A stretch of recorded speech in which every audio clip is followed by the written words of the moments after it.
అపోస్తల కార్యములు 1వ అధ్యాయము. ప్రస్తావన. ఓ తెయోఫిలు, యేసు పరలోకమునకు కొనిపోబడిన దినము వరకు చేసిన పనులను, బోధించిన విషయములను అన్నిటినీ గూర్చి నా మొదటి గ్రంథమున వ్రాసితిని. ఆయన పరలోకమునకు వెళ్ళకముందు తాను ఎన్నుకొనిన అపోస్తలులకు పవిత్రాత్మ ద్వారా కొన్ని ఆజ్ఞలను ఇచ్చెను.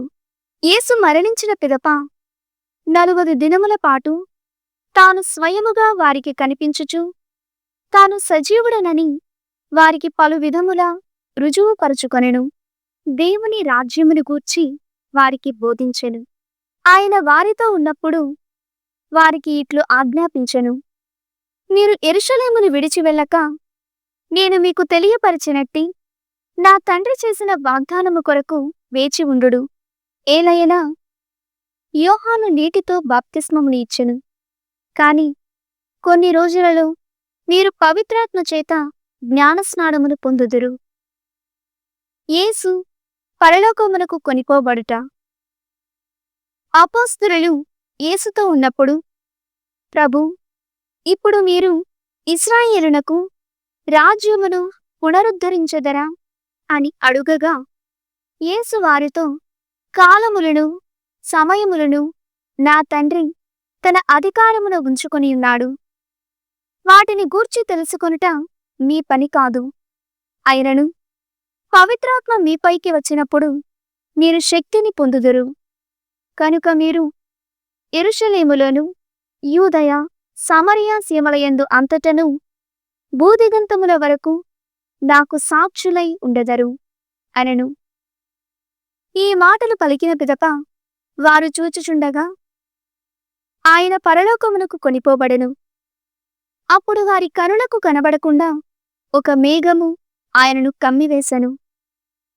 ఆయన వెళ్ళుచుండగా వారు ఆకాశము వైపు తేరి చూచుచుండిరి.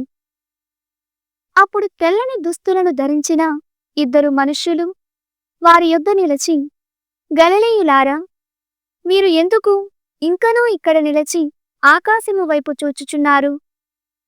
మీ చెంత నుండి పరలోకమునకు చేర్చుకొనబడిన ఈ యేసు ఎట్లు పరలోకమునకు పోవుట మీరు చూచితిరో, అట్లే ఆయన మరలా వచ్చును అని వారితో చెప్పిరి.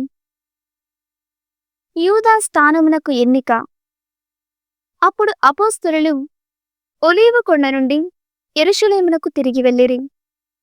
ఆ కొండ యెరూషలేమునకు దాదాపు విశ్రాంతి దినమున నడవగలిగినంత దూరమున కలదు. వారు యెరూషలేమున ప్రవేశించి తాము నివసించుచుండిన మేడగదిలోనికి వెళ్ళిరి.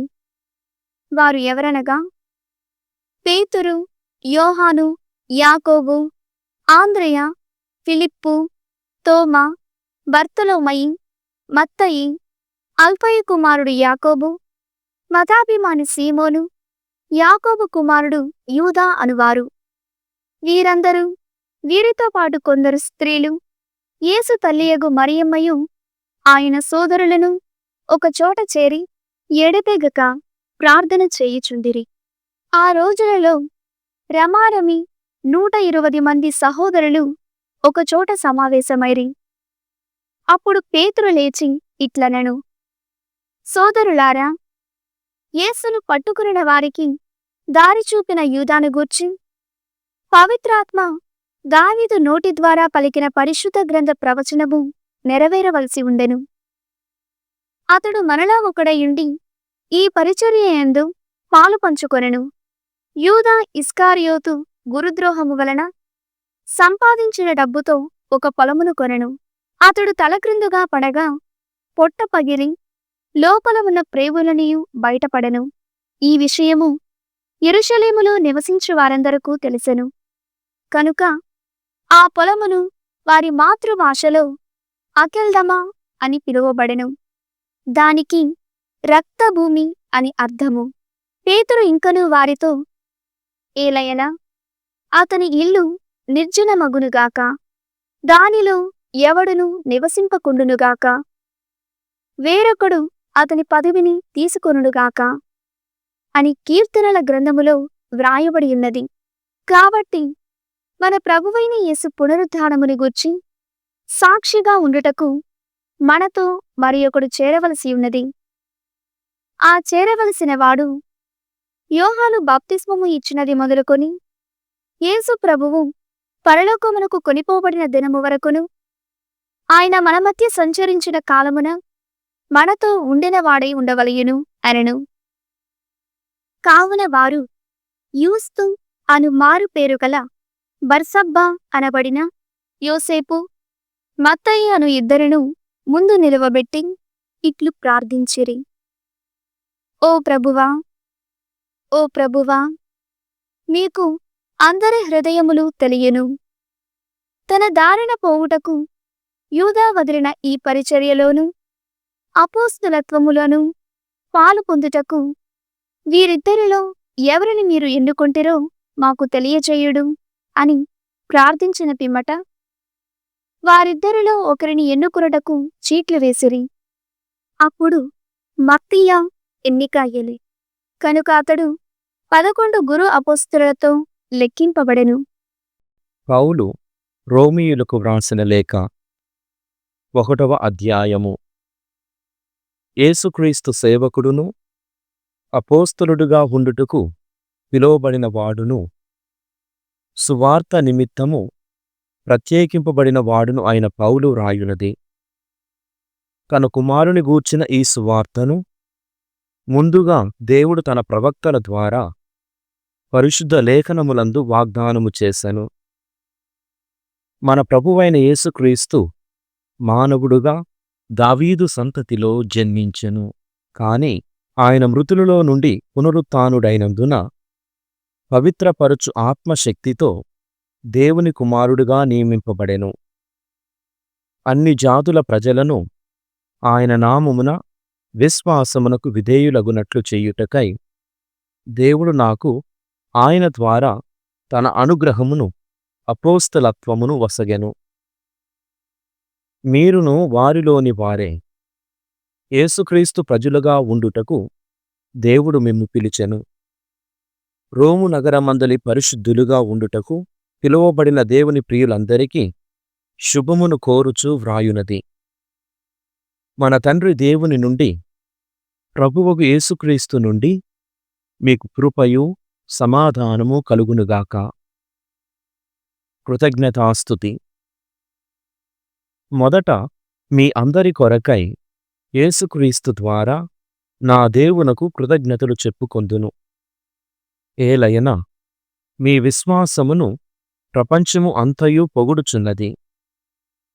తన కుమారుని గురించి సువార్తా ప్రచారము చేయుచు హృదయపూర్వకముగా నేను సేవించుచున్న దేవుడు నేను చెప్పునది నిజమని నిరూపింపగలడు. మిమ్ము ఎల్లవేళలా నా ప్రార్థనలయందు జ్ఞాపకముంచుకొనుచున్నానని ఆయనకు తెలియును. ఆయన సంకల్పము వలన ఎటులైనను చివరకు మిమ్ము చేరుకొనగలుగుటకై సర్వదా ప్రార్థించుచున్నాను. ఏలయనా మిమ్ము చూడవలెనని ఎంతగానో కోరుచున్నాను. మిమ్ము బలపరుచుటకు ఆధ్యాత్మికమైన కృపావరమును మీకు ఇయ్యగోరుచున్నాను. అనగా నేను మీ మధ్య ఉండి నేను మీ విశ్వాసము వలనను మీరు నా విశ్వాసము వలనను ప్రోత్సాహము పొందగలమని ఆశించుచున్నాను. నేను మిమ్ము కలుసుకొనవలెనని అనేక మార్లు ఉద్దేశించితిని. కాని ఇప్పటి వరకు ఏదో ఒక ఆటంకము కలుగుచూనేగున్నది. సోదరులారా, అన్యులను ఎట్లు విశ్వాసులుగా మార్చితినో అట్లే మీ యందును మార్పు తీసుకొని రావలెనని నా కోరిక. ఏలయనా గ్రీకులు, అనాగరికులు, జ్ఞానులు, అజ్ఞానులు అగు అందరి పట్ల నాకు ఒక బాధ్యత ఉన్నది. కనుకనే రోము నగరములోనున్న మీకును సువార్తను బోధింపవలనని నేను ఆశపడుచున్నాను. సువార్తా శక్తి. నేను సువార్తను గూర్చి సిగ్గుపడుటలేదు. ఏలయనా అది విశ్వసించు వారందరకు, మొదట యూదులకు తరువాత గ్రీకులకు కూడా రక్షణనొసగు దేవుని శక్తి. ఏలయనా మనుష్యులను దేవుడు ఎట్లు నీతిమంతులుగా చెయ్యునో సువార్త వ్యక్తపరుచుచున్నది. అది విశ్వాసము మూలముగా అంతకంతకు విశ్వాసము కలుగునట్లు జరుగును. విశ్వాసము ద్వారా నీతిమంతుడు జీవించును అని వ్రాయబడి ఉన్నది. మానవుల దోషము. మానవుల భక్తిహీనతపై, దౌష్ట్యముపై పరలోకము నుండి దేవుని ఆగ్రహము బహిర్గతమగుచున్నది. వారి దౌష్ట్యము సత్యమును అణచివేయుచున్నది.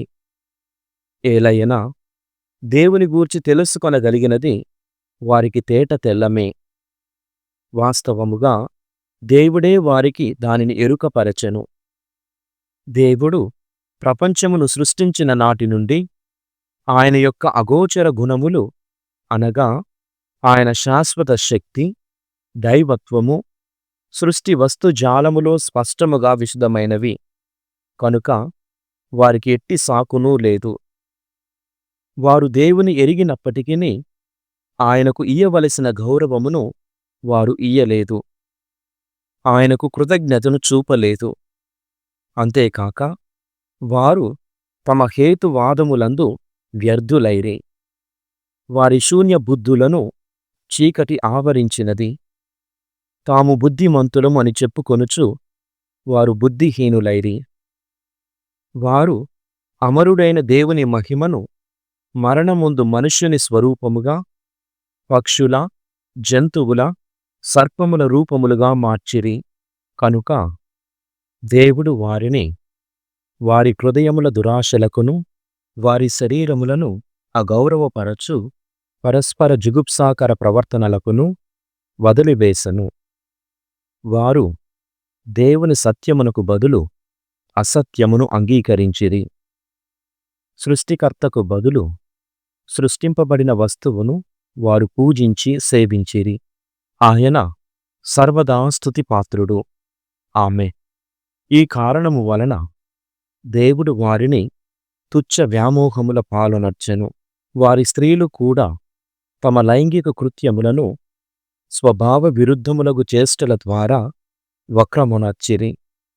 అట్లే పురుషులను స్త్రీలతో సహజమగు లైంగిక సంబంధమును విడనాడి తమలో తాము అన్యోన్యమగు మోహముచే తప్పించిరి. వారు ఒకరితో ఒకరు లజ్జాకరముగా ప్రవర్తించిరి. దాని ఫలితముగా వారు తమ తప్పునకు తగిన శిక్షను తమ శరీరములందు అనుభవించిరి.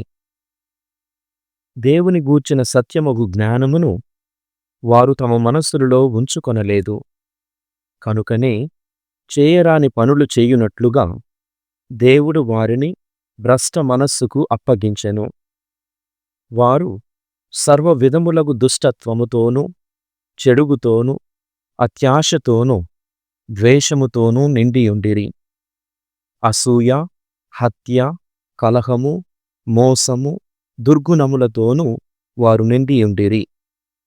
వారు కబుర్లతో కాలక్షేపము చేయుచు ఇతరులను గూర్చి చెడు మాటలాడుచుందురు.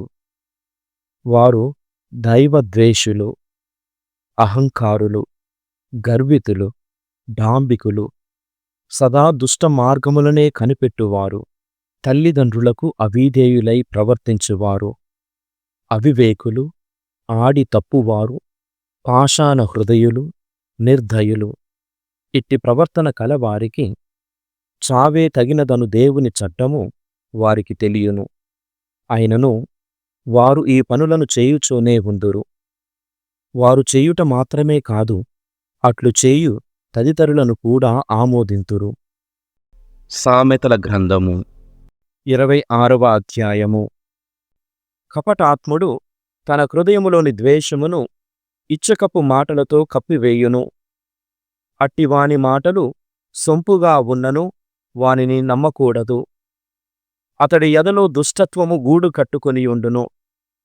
అతడు తన ద్వేషమును మోసముతో కప్పిపుచ్చవచ్చుగాక. వాని దుష్కార్యములను మాత్రము ఎల్లరునూ గ్రహింతురు.